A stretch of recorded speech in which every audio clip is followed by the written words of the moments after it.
Bien.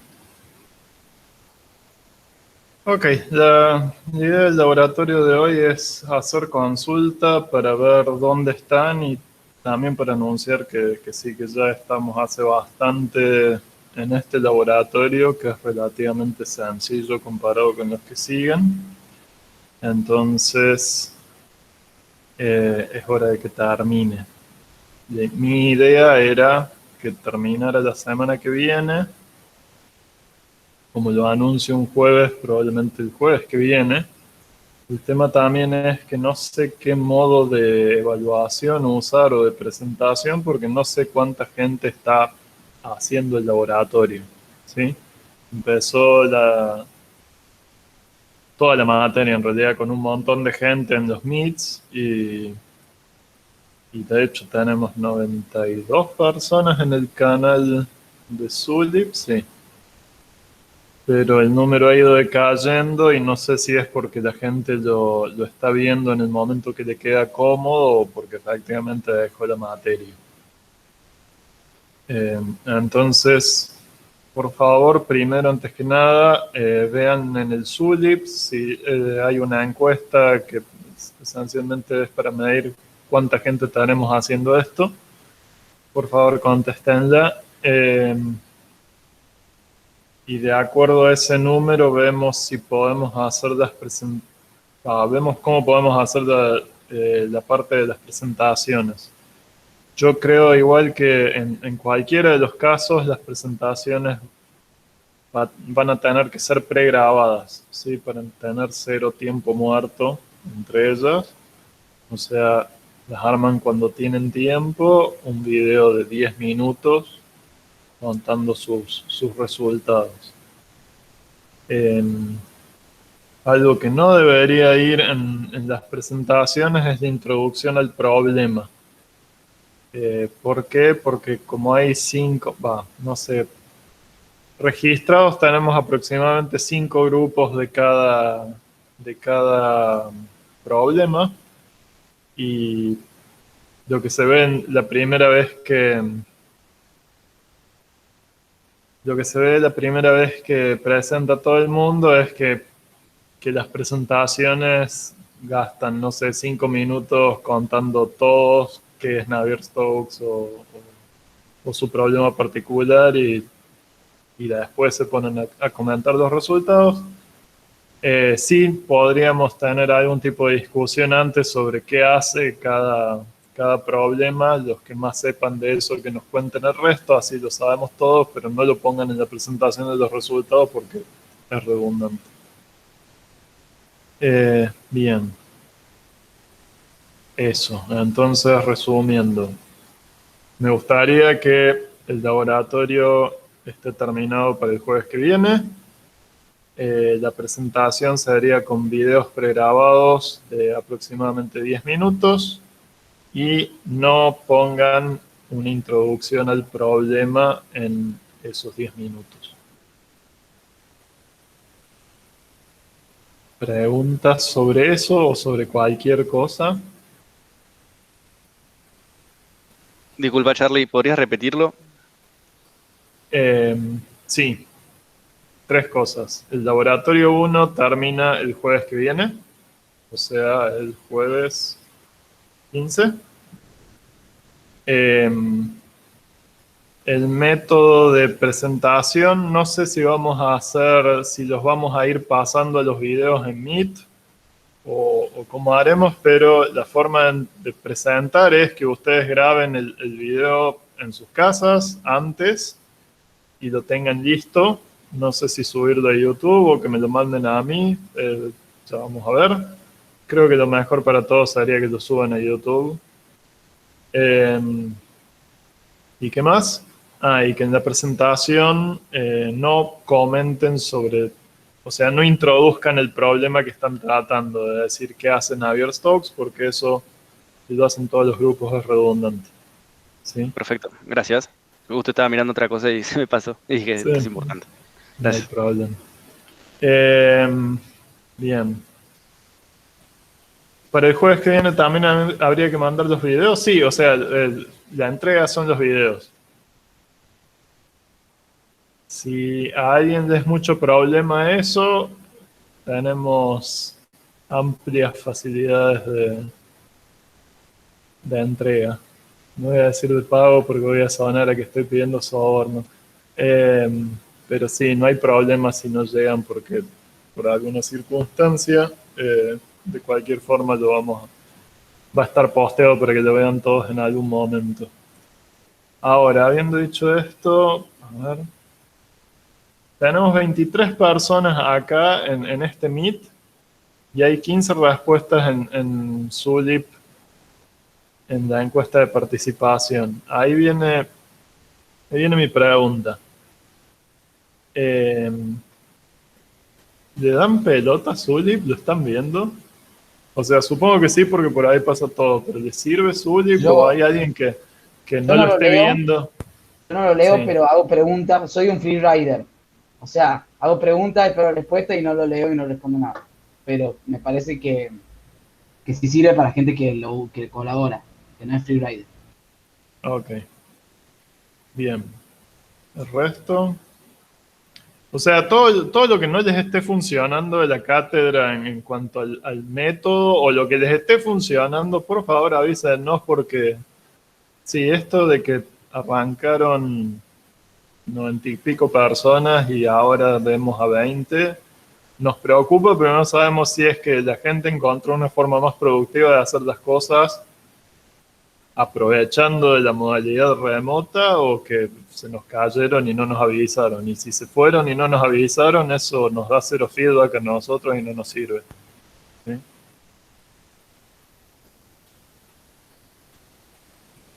Sí, ese silencio horrible.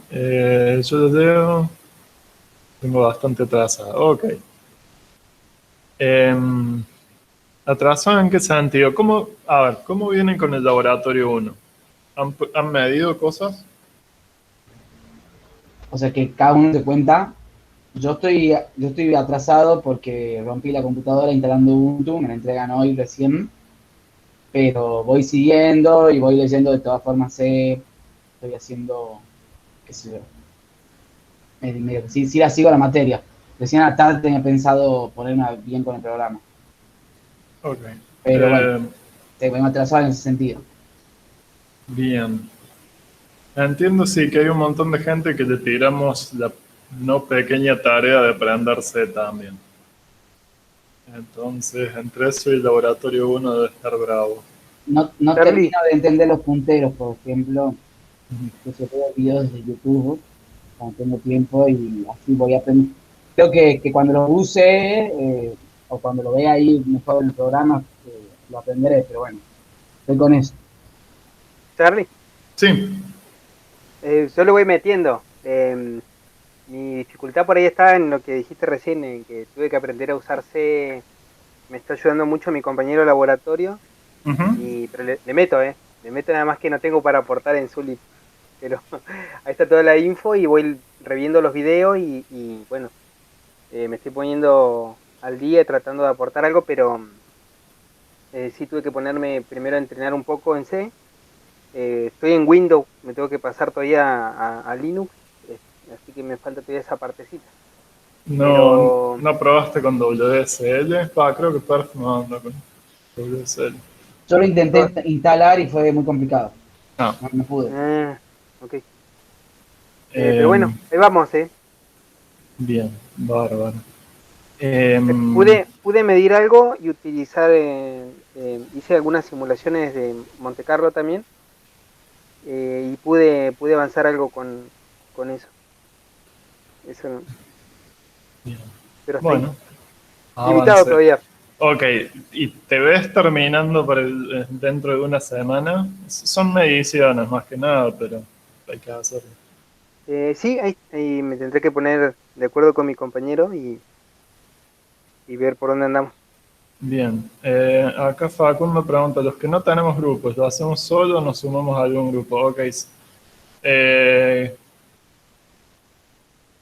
sobre los grupos, tengo un par de mails que no he respondido sobre gente que tiene que dejar la materia y no quiere dejar a pata a su compañero, así que por ahí hay algunos grupos que se tienen que reorganizar.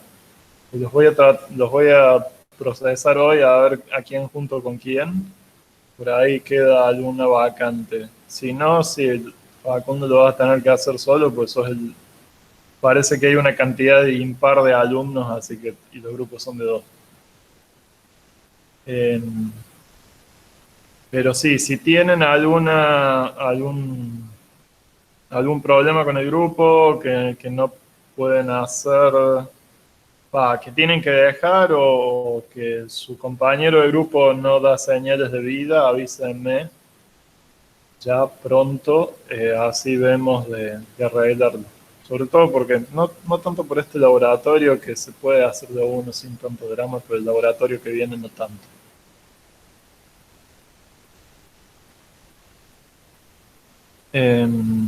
Bien. Y sobre el laboratorio 1, ¿alguno tiene dudas o...? Yo Charlie, tengo una duda. No sé. Sí, no, pregunta. La primera es, yo hice las cosas en mi compu. Sí. Tengo que hacerlo en el clúster también, en las 2 máquinas que nos dieron, porque no sé si hay un sistema de colas para que usemos, así no hay ruido. Porque hay gente que entra y... En este momento todavía hay gente corriendo cosas ahí que las tenemos que echar antes de que puedan hacer mediciones. Y el sistema de colas creo que se había roto y no tuve tiempo de arreglarlo, así que este laboratorio, si lo hacen en sus computadoras, está bien. El próximo ya no. Vamos a tratar de que todo esté bien para el laboratorio que viene. Y la segunda pregunta es acerca de la cantidad de mediciones que tendríamos que hacer. Porque yo, por ejemplo, hice con 10, con 20 y veía si es que iba cambiando o no iba cambiando el número. Y yo, por ejemplo, con 20 me parecía que estaba bien, pero no sé. Sí, creo que 20 te da sí, te da resultados buenos. Por ahí quizás es mucho, pero sí, no corran 5 creo que ya más o menos alcanza, 10 está bien. Pero sí, den la desviación estándar. Presentación, ¿serían videos individuales o por grupo? Por grupo. Charlie, ahí para entregar, dice que también tenemos que entregar un informe breve. ¿Cómo sería eso? Y es más o menos poner los resultados en un PDF. Bien, si armamos unas filminas para presentar el video. Pausa. O sea, ¿cómo es el estilo de presentación de computación paralela? Tenemos este problema. Tuvimos hipótesis de qué hacer para mejorar. Probamos. Corría así. Esto andaba así antes. Medimos o vimos el código y nos olió mal esto o pensamos que tenía oportunidad de optimización esto. Así que tratamos con esta transformación, esta optimización, lo que sea. Terminamos de hacer la transformación, lo medimos, nos dio esto, es bueno o malo. Bueno, es ese el estilo de presentación de resultados, ¿no? O sea, hipótesis que hicimos, resultados, y así, tac, tac, tac, tac. Y llegamos a tal lado que es lo mejor para nosotros. Entonces, sí, esencialmente es contar muy brevemente qué es lo que fueron optimizando y cómo mejoró eso con gráficas o con estadísticas o con tablas con números. Para las presentaciones, claramente es mejor un buen plot que una tabla con números, ¿no? Sí, las tablas con números se las saben presentar también, pero...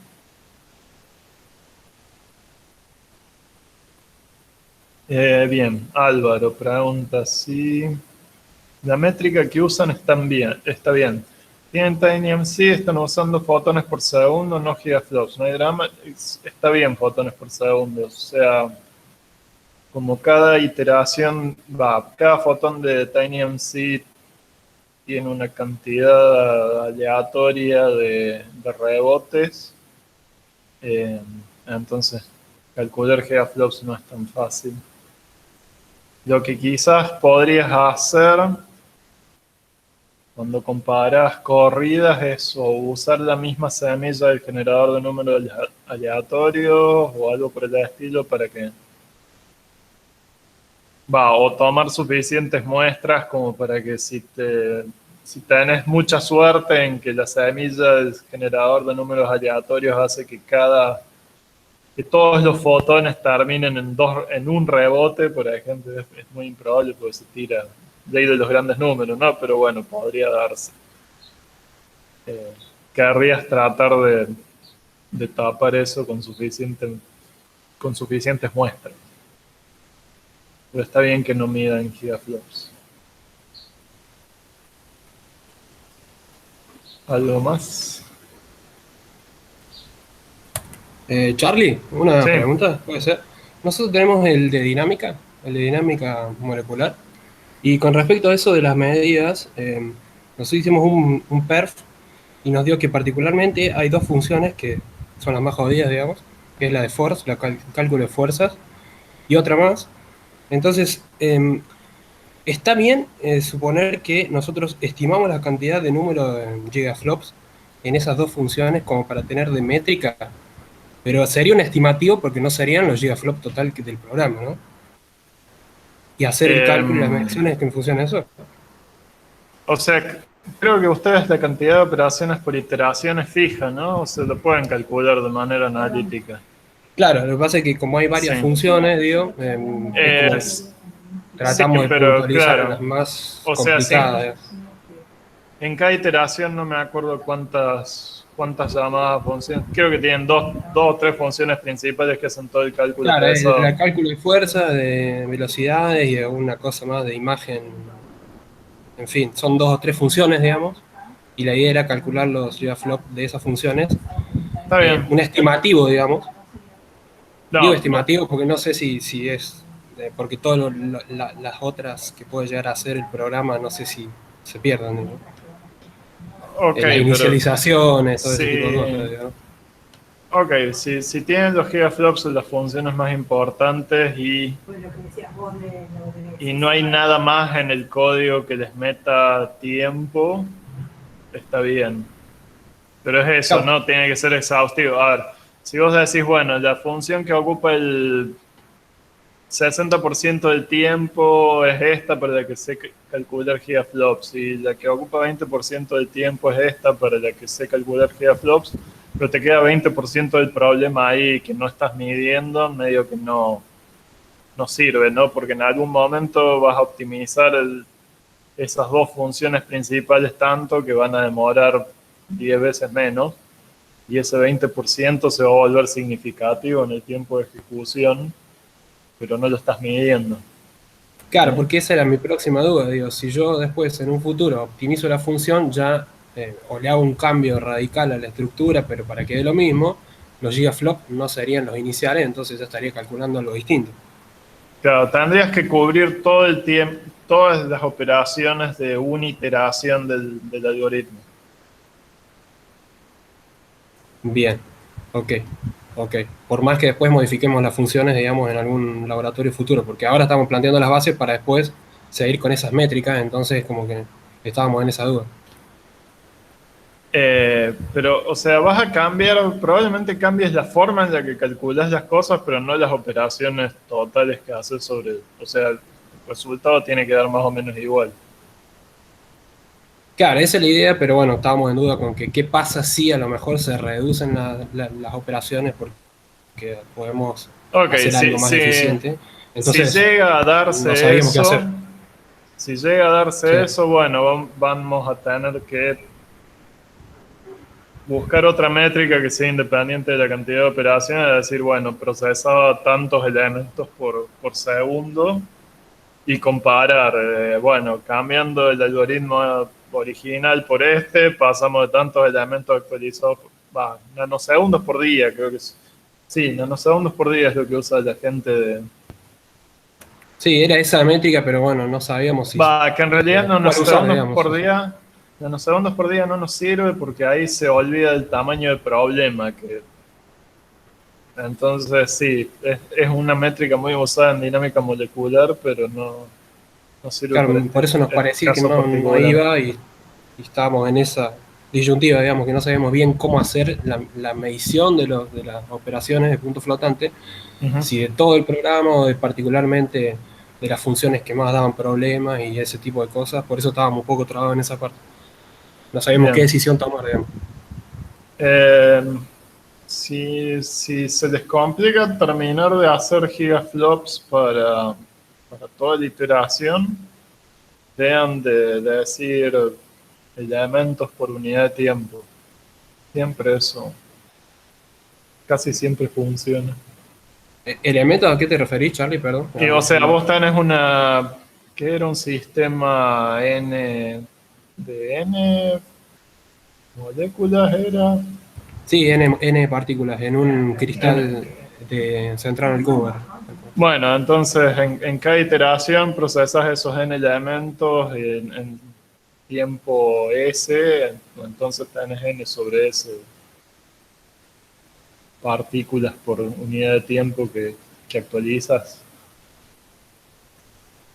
Bien. Bueno, tenés el ruido gracias, ahí de Charlie. que... Bueno, hay que ver eso porque es cuadrático, el tiempo de ejecución es cuadrático en el N, pero sí. Carlos, te hago una pregunta. Sí. Relacionado a eso de si nosotros tenemos Navier-Stokes. Relacionado a eso de si medir nosotros elegimos gigaflops como medida y si medir la ejecución completa del programa o de las funciones así más específicas que calculan, creo que son los linear solvers y tiene un par de aproximadores numéricos. Lo que yo estaba tratando de implementar era usar PAPI adentro del código. Sí, que no está de PAPI. Te quería preguntar, yo justo la microarquitectura que tengo no soporta o no está soportada por PAPI. Ya a partir de la octava me parece que no, la octava generación no lo soporta y no me tira al mismo tiempo todos los eventos que, por ejemplo, me gustaría. O sea, los tengo que consultar en corridas separadas y hace un poco engorroso todo. Es raro. O sea, no puedo juntar eventos de floating point con branch prediction, por ejemplo. Si los junto, me tira solo los de floating point. Si los corro por separado, me tira el branch prediction y el floating point por separado. No sé si ese problema viene por la compatibilidad de la arquitectura.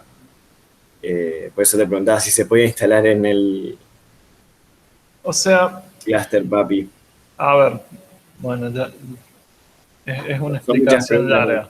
Sí, es larga y no sé por qué PAPI está haciendo lo que hace, pero el tema es el procesador tiene una cantidad finita de contadores que puede ir muestreando en cada ciclo, ¿sí?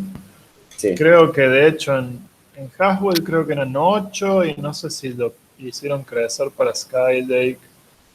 Pero sí, son cantidades muy pequeñas. Entonces, mientras más eventos estás tratando de muestrear, llega un punto en el que lo que hace el perf, que es uno de los que es un subsistema de Linux que te deja acceder a esos contadores, es hacer división de tiempo. O sea,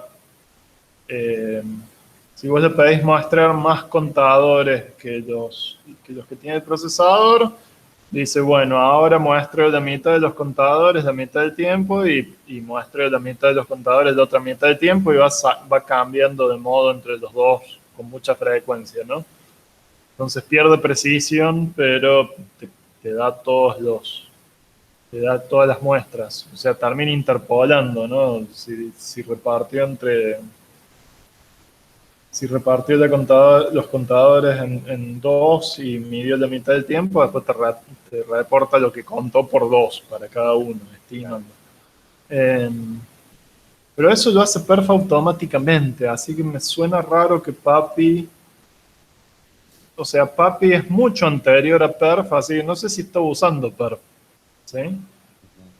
Sí, Así que habría que ver por qué hace eso. No me lo tira, o sea, capaz que lo está calculando y lo estoy outputeando mal, pero no creo. Porque lo genera solo la librería de Papi al resultado. También es raro porque, bueno, o sea, Papi está en desarrollo, es parte del Exascale Computing Project. Están haciendo ExaPapi, que es para hacer profiling en clusters tamaño Exascale, que todavía no existen.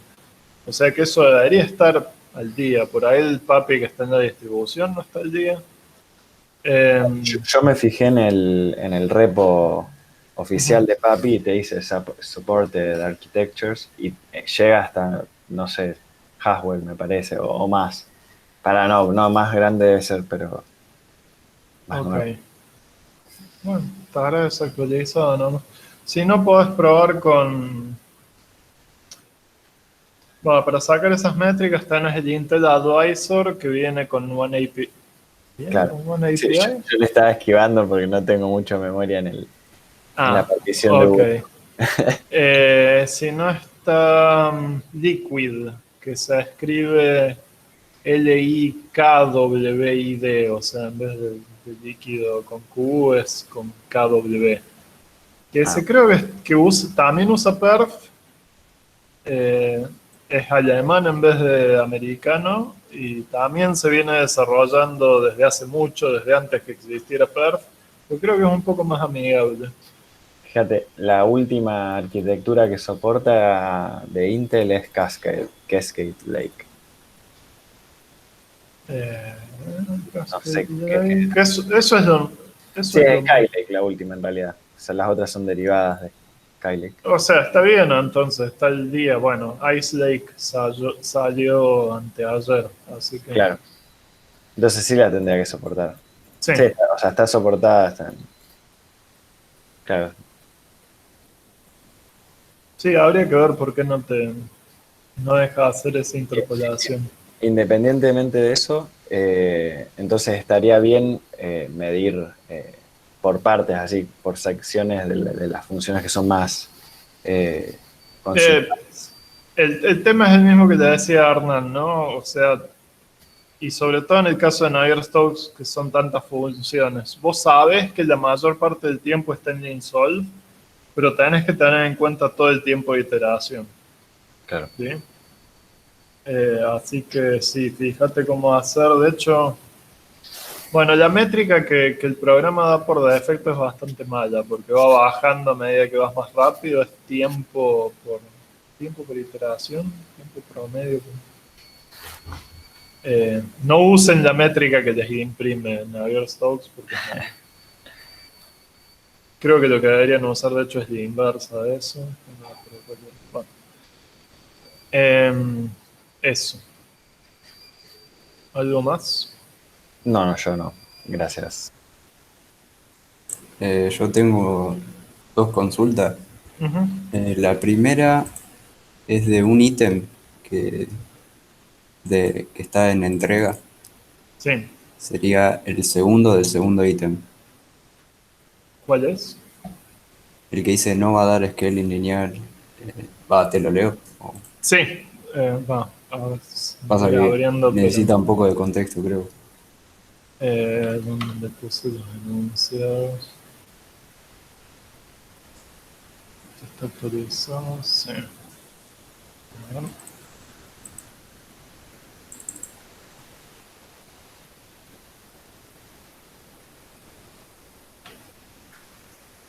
Punto. En entrega, el segundo ítem del segundo ítem. Que dice no va a dar scaling lineal. Em, Primero, eso de no va a dar scaling lineal hace referencia a la gráfica del performance versus tamaño del problema. sí, eso, sí, quizás la aclaración tenía que ir indentado uno más a la derecha.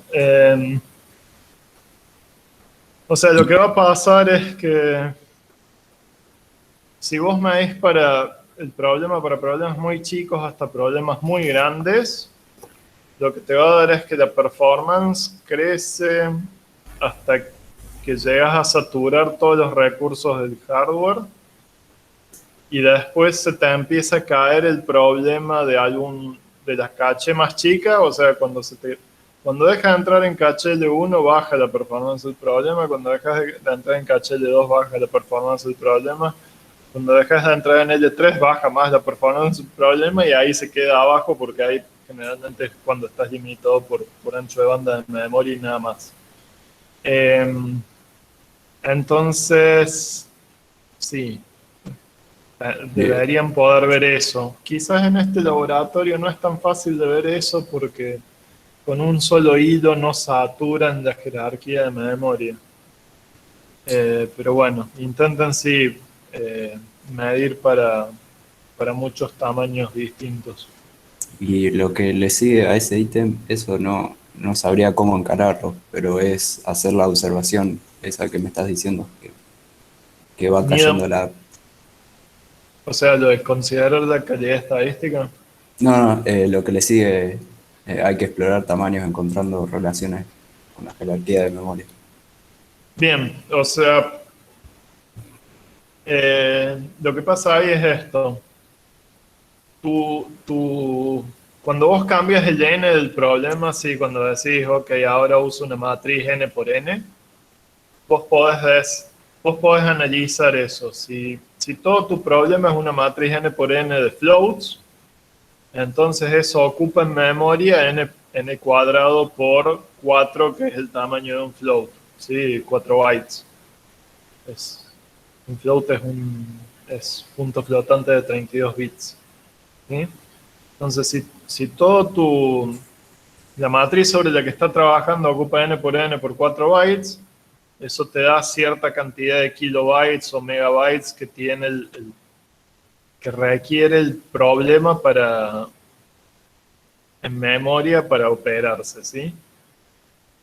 Ahora, cuando ese problema entra en caché L1, cuando todo el problema entra en caché L1, va a dar alguna velocidad. Cuando todo el problema entra en caché L2, hasta cierto n, va a dar alguna otra performance. Cuando entra en caché L3, va a dar otra performance. Cuando no entra en ninguna de las caché, va a dar otra performance.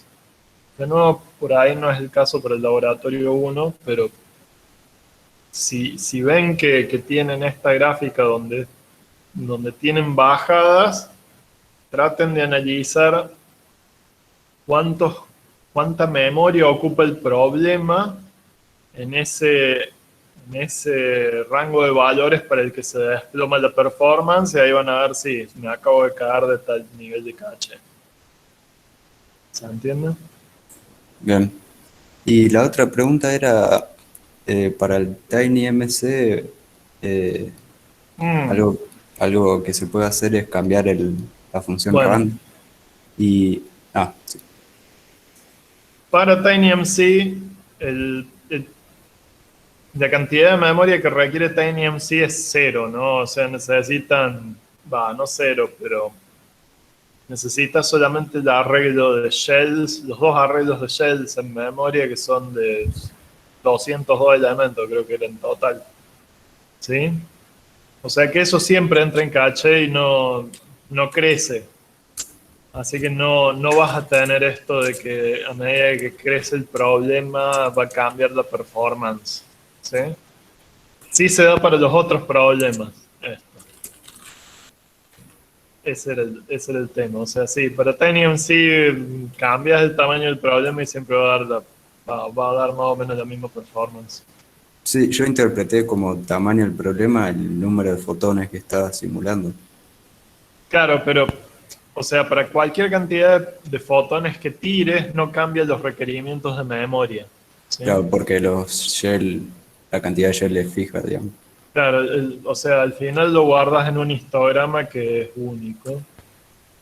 Bueno, sí, eso. Entonces no va a cambiar la performance respecto a la memoria que usa el programa. Porque usa siempre la misma. Y, sí, el tema de funciones para generar números aleatorios, creo, o sea, me parece que en C++ hay más para explorar, se puede pasar el problema a C++. Si quieren, sí. Podés también implementar, o sea, podés poner el generador de números aleatorios en un archivo C++ y ver que puedas llamar ese código desde C. Pero si lo querés cambiar a todo a C++, o sea, cambiar de la extensión, a ver. La mayor parte del código C, si le cambias la extensión y la compilas con un compilador C++, debería casi siempre compilar. Así que si te hace falta, puedes hacerlo. No, la primera opción me gustó, no, nunca la hice, pero... Si querés, bueno, esa es la otra, sí. Tener un proyecto mitad C, mitad C++, que se llamen entre ellos, la convención de llamada está bien definida, así que lo único que tenés que ponerle en el encabezado a las funciones del archivo C++ es que tiene que ser extern C. Sí, bueno, si lo escribo acá.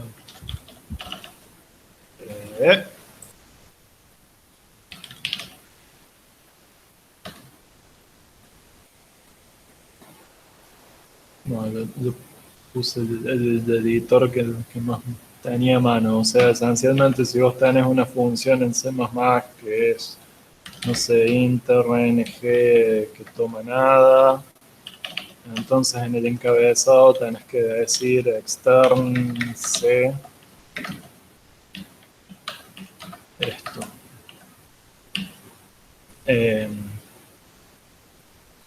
¿Por qué? Porque en C++ es el nombre de esta función, si no pones el extern C, va a ser distinto que si lo pusieras. Y cuando lo pones, entonces el compilador C va a saber cuál es el nombre, y cuando no lo pones, la versión C++ de esta función va a tener un nombre más largo para convenciones de C++, y el compilador C no va a llamar a la función con el nombre equivocado. Pero bueno, sí, eso. Acordate que en el punto H del módulo C++ tenés que ponerle el extern C. Nada más. Bien, gracias. Perdón, sí. Una consulta. Yo también tengo el de Monte Carlo, el TinyMC. Ahí hay que probar cambiando el número de shells con respecto a lo que preguntaban antes de que, bueno, si cambio el tamaño del problema no me va a cambiar la performance, pero quizás puedo probar con... O sea, cambiar el número de shells no agranda ni achica el problema, ¿no? Pero no va a ser, no es este el caso actual, pero en uno de los laboratorios que viene, cambiar la cantidad de shells mejora la performance. ¿Por qué? Bueno, es cuestiones de concurrencia. Pero no, o sea, partir el histograma en más baldes, digamos, no es lo que nos referimos con agrandar el problema, no. Solamente tiren más o menos fotones. O sea, si lo querés usar como algo para ver si optimiza, prueba. Pero no es lo que me refería con cambiar el tamaño del problema. A ver, ¿qué dice Federico? No sé si entendí bien algo relacionado con lo que comentó Hernán. Si uno quiere usar la métrica gigaflops y, por ejemplo, en un fragmento de código nos da el orden n cuadrado, luego si cambiamos el código y logramos, por ejemplo, log n ahí, ¿cómo hacemos para compararlo? Ok. Claro. Si cambias el código y ahora tiene menos complejidad, que no creo que puedan hacerlo, pero es válido, entonces tenés que usar una métrica que sea independiente de las operaciones de puntos flotantes, ¿sí? O sea, necesitas una métrica que te diga qué tan rápido estás resolviendo el problema y no qué tan rápido estás calculando. Entonces ahí tendrías que pasar a actualizar tantas celdas por unidad de tiempo desde gigaflops. O sea, gigaflops sigue sirviendo como una métrica para ver qué tan lejos estás de la performance máxima del procesador, pero no te sirve para comparar tiempos de la simulación. ¿Sí? ¿Responde eso?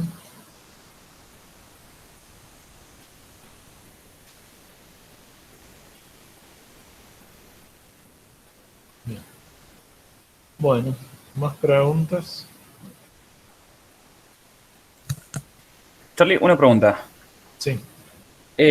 Nosotros tenemos el de molecular también, y sí vimos el primer indicio de una caída en la performance con un tamaño de muestra de 1000, por ejemplo, es la primera vez. O sea, yo probé elegimos probar con potencia de 2, con 500 y con 1000, y ahí se nota que hay una caída. Está bueno ver justamente todas estas caídas de la L1, la L2 y la L3, o sea, ser bien exhaustivos con los distintos tamaños de muestra, o es solamente para mostrar que evidentemente está pasando esto. Si querés tomar, o sea, potencia de 2 es medio, por ahí no te alcanza. O sea, si ves que hay algo que está ocurriendo, por ahí lo querés medir con más puntos intermedios, digamos. De cualquier forma, Sí. ten en cuenta que como es cuadrático, hay o sea, el tiempo tenés que medir el tiempo por partícula, pero también tenés que medir el tiempo por partícula al cuadrado. Sí, habría que verlo como... O sea, siempre ahí también vas a tener un crecimiento cuadrático en el tiempo porque el problema es cuadrático. Quizás lo tengas que representar en escala logarítmica. Bien. En eso sí, es cómo se presentan los resultados depende de qué datos tienen que mostrar, ¿sí? Entonces eso cambia para cada problema. Me gustaría darles una solución general, pero no existe.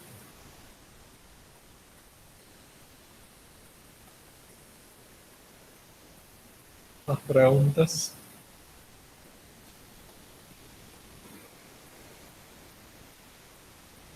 Perdón, sí. para el TinyMC, para chequear que nuestros cambios no rompen nada, ¿es solo mirar el histograma? ¿No hay algún visualizador? O sea, lo tendríamos que implementar en realidad. Sí, miren que el histograma de parecido. Ok. Creo que no. O sea, sí. A ver. El tema es a qué cambios resiste, ¿no? Porque, por ejemplo, vos podrías fijar la semilla y usar siempre el mismo generador de números aleatorios y entonces sí debería dar siempre lo mismo. Pero en el momento que cambiaste el generador de números aleatorio, eso es una optimización y te va a dar cualquier otra cosa. Entonces ahí nomás te podés fijar que los resultados den parecido. Muy parecido. Claro, claro. Y muy parecido te van a dar solamente para una cantidad de fotones muy grandes, ¿sí? Porque si no te ayuda la ley de los grandes. Sí, sí. Tal cual. Pregunta. ¿Es mucho pedir que entreguen el jueves que viene? O sea, de decir no llego ni a palos.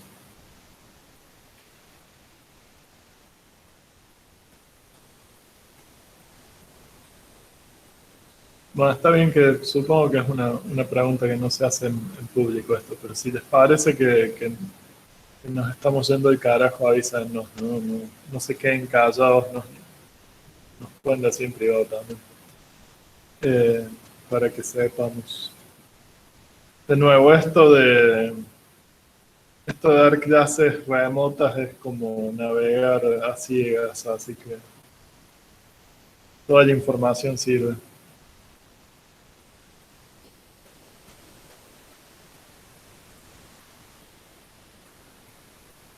Bueno, ¿se agotaron las preguntas? Tempranito.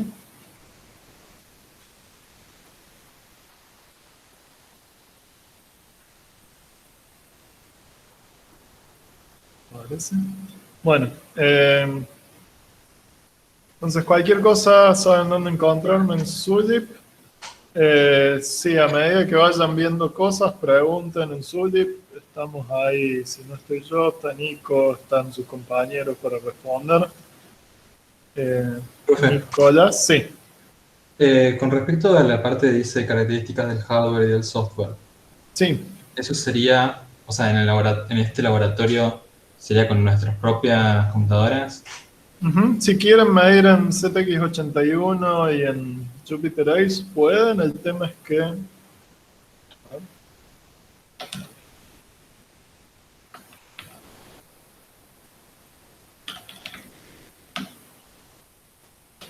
A ver si está desocupado. Por ejemplo, ZX81, si alguien quisiera entrar a medir cosas ahora, podría. ¿Sí? No siempre es el caso. O sea, cuando corran, fíjense que están solos en el sistema. Eso lo vamos a arreglar cuando... Bueno, lo vamos a arreglar cuando arregle Slurm, que espero sea pronto. Y para Jupyter Ace, por ejemplo, tenemos a Jorge Sánchez, un investigador de visión por computadora que está entrenando un modelo, así que, y de hecho, está entrenando un modelo, pero está corriendo en un solo core, casi todo. Aunque en realidad tiene no sé cuántos procesos, hilos corren, procesos. Pero bueno, eso va a meter ruido, ¿sí? Porque uno dice, está ocupando un solo core, pero ese core está pidiendo cosas a memoria, ¿no? Entonces está tapando sistemas. Entonces yo ahí no me diría. Próximamente veremos de que no estén ahí metiendo ruido, porque si lo hacen, lo hagan encolando en Slurm. Sí, todavía no arregla. Así que sí, corran en sus computadoras. ¿Cómo hacemos para hacer más o menos comparables los valores de distintas computadoras? Bueno, con los resultados de Stream o del Empirical Roofline Tool, para saber qué tan potente es efectivamente, como para tener alguna base de comparación. Y bueno, el resto es la versión del sistema operativo. Bueno, si midieron en Windows y en Linux, por ahí hay diferencias interesantes, no sé si va a haber. Y si algunos compilaron con un GCC viejo contra GCC más nuevo, bueno, hay grupos que van a medir para distintas versiones de GCC, se puede ver cómo fue evolucionando en el tiempo. Así que es importante dejar esas cosas registradas.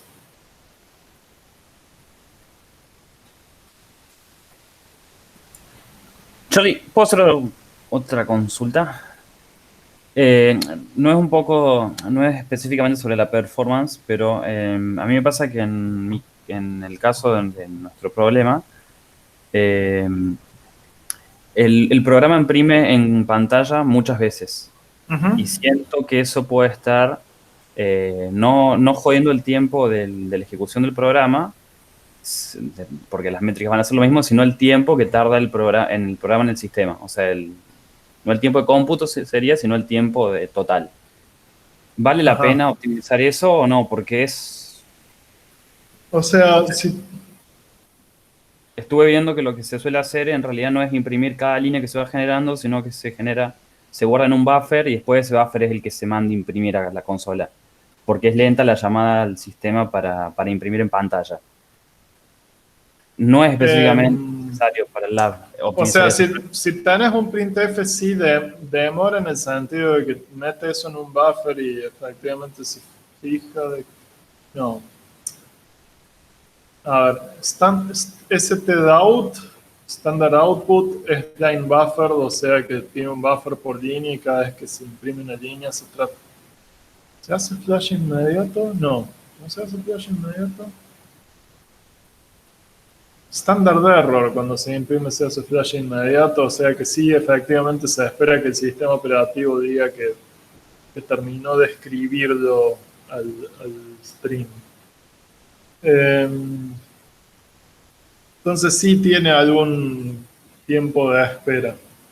Ahora, si eso es significativo, depende de cuán frecuentemente lo estés haciendo, ¿no?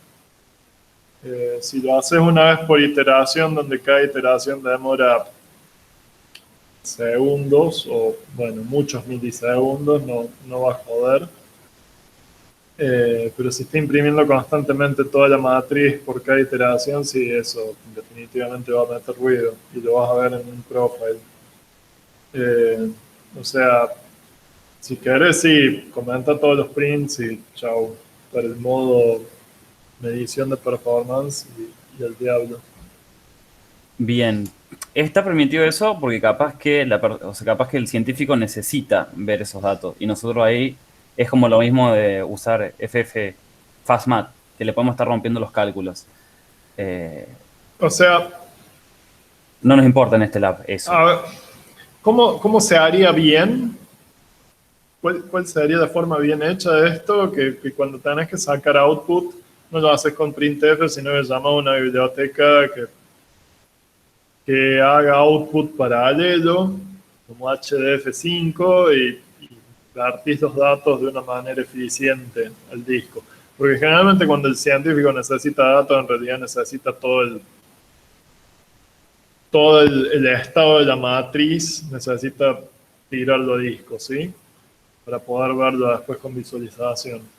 Y eso es carísimo, es un problema por su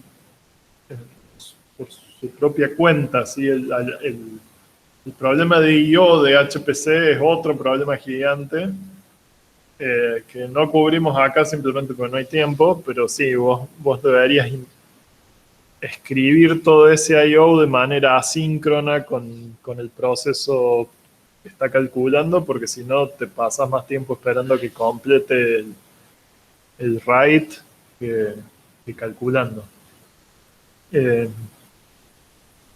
Pero bueno, sí, un printf no vas a meter mucho ruido. Ahora, de nuevo, si tuvieras que hacerlo en serio esto y tuvieras que hacer un dump de tu matriz, no sé si es el caso de su problema, en cada paso de tiempo, sí, ahí tendrías que empezar a ver cómo hacer para que eso no te moleste en el tiempo de ejecución. Y no solo Bien. eso, o sea, además estás en un sistema compartido donde el ancho de banda del sistema de almacenamiento es compartido con todos los otros nodos del cluster. Entonces tenés file systems paralelos. Bueno, es un problema grande en el que no nos metemos simplemente porque es difícil y además es carísimo tener un storage paralelo que puedan usar y que para ver cómo funcionan estos asuntos. Simplemente por eso, es una cuestión de recursos. Si tuviera acá, o sea, acá cuando están haciendo escrituras a disco, están escribiendo un disco que no sé si esto que era.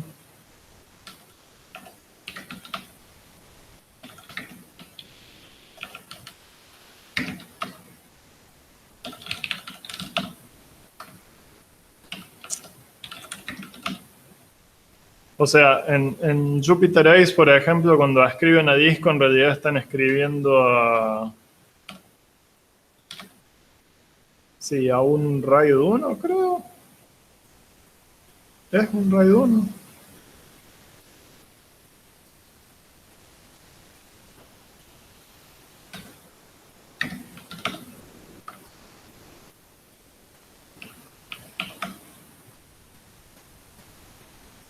creo que es un RAID 1 o un RAID 0 de ZFS, o sea, 2 discos nada más. En cambio, cuando estás escribiendo a disco en un clúster, estás escribiéndole por InfiniBand a un servidor que tiene varias decenas de discos sobre RAID 60, con compresión en línea, probablemente, y no solamente estás escribiendo vos, sino que están escribiendo varios usuarios al mismo tiempo, y probablemente tiene un caché con SSDs o con algún tipo de almacenamiento de estado sólido adelante para amortizar que los discos rotacionales que están detrás son lentos. Entonces, sí, hay mucha magia ahí en la que no nos metemos porque es otro problema grandote.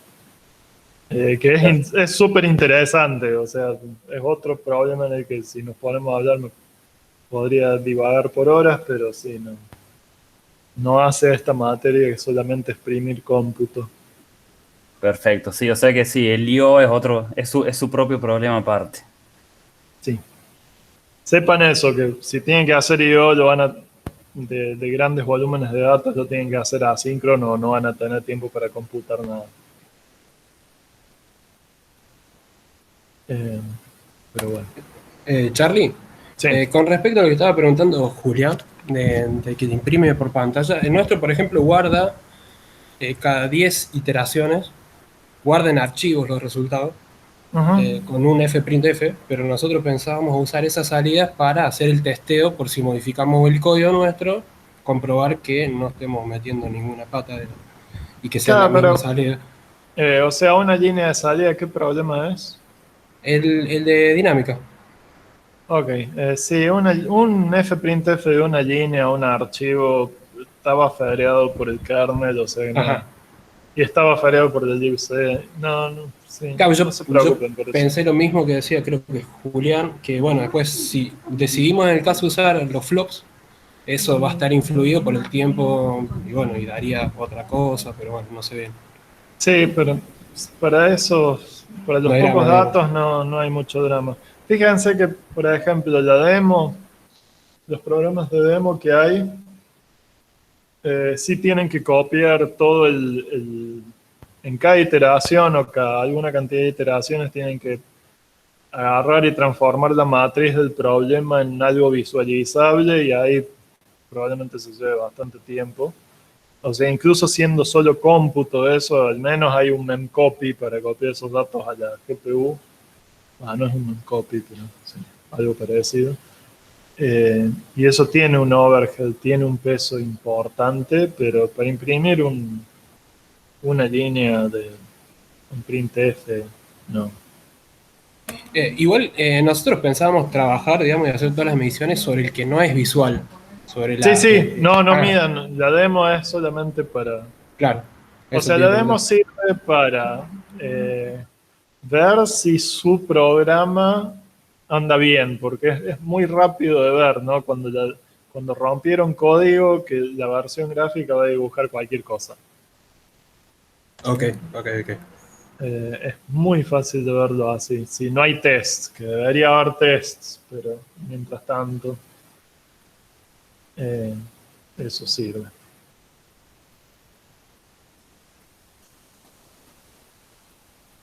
Bueno, más preguntas.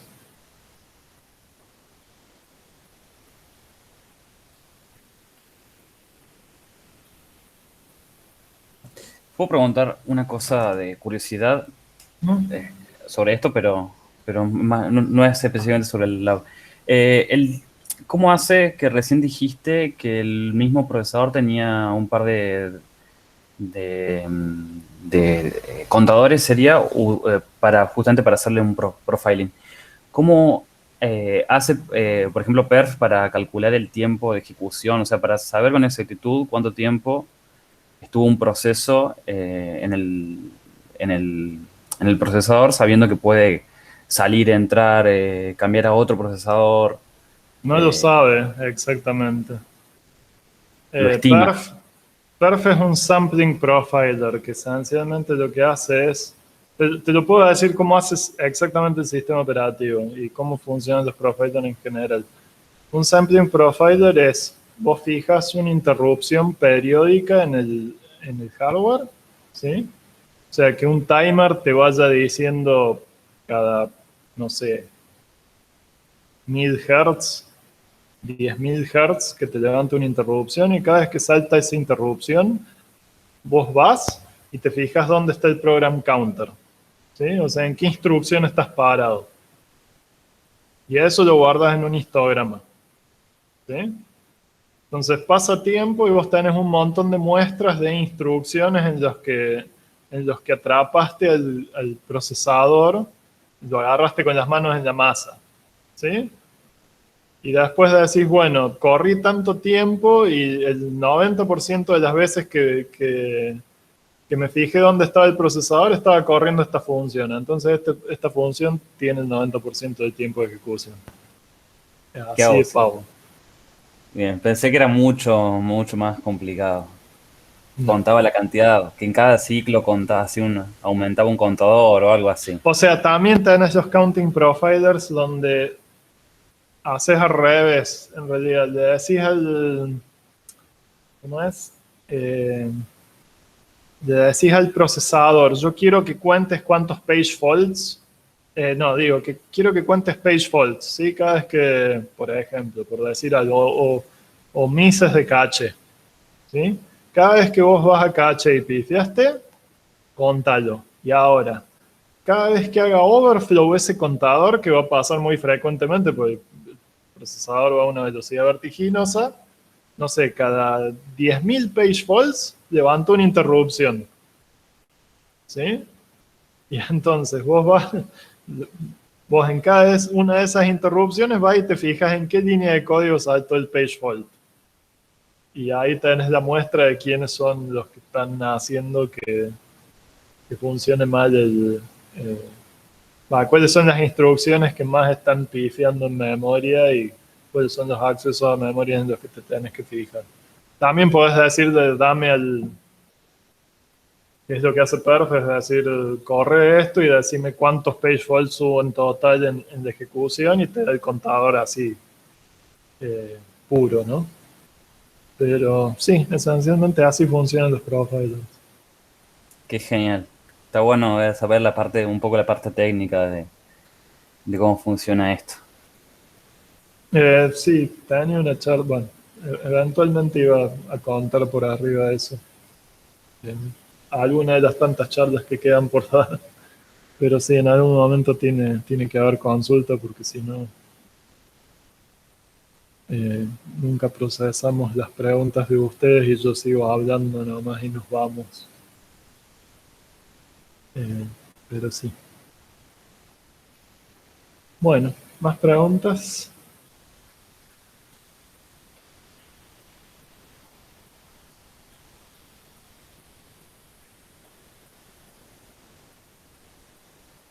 Parece que no. Bueno, cortamos acá entonces. Los dejo trabajar. Saben dónde encontrarnos. Entonces, recapitulando para el que llegó tarde. El final del laboratorio 1 es el jueves. Para el jueves tienen que tener preparado un video que muestre lo que hicieron en el laboratorio 1.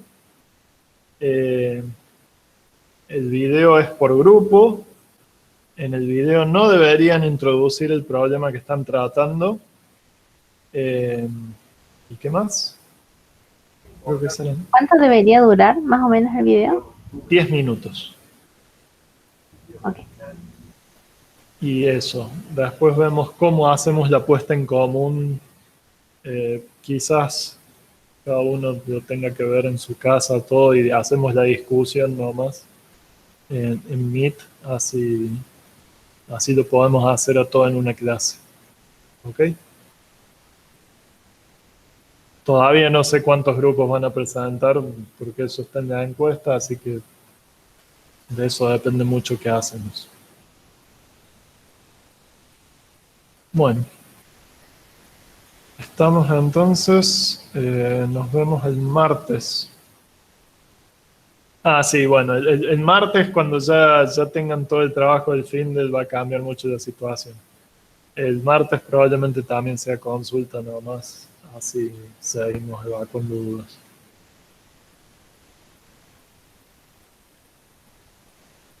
Bueno, para la grabación.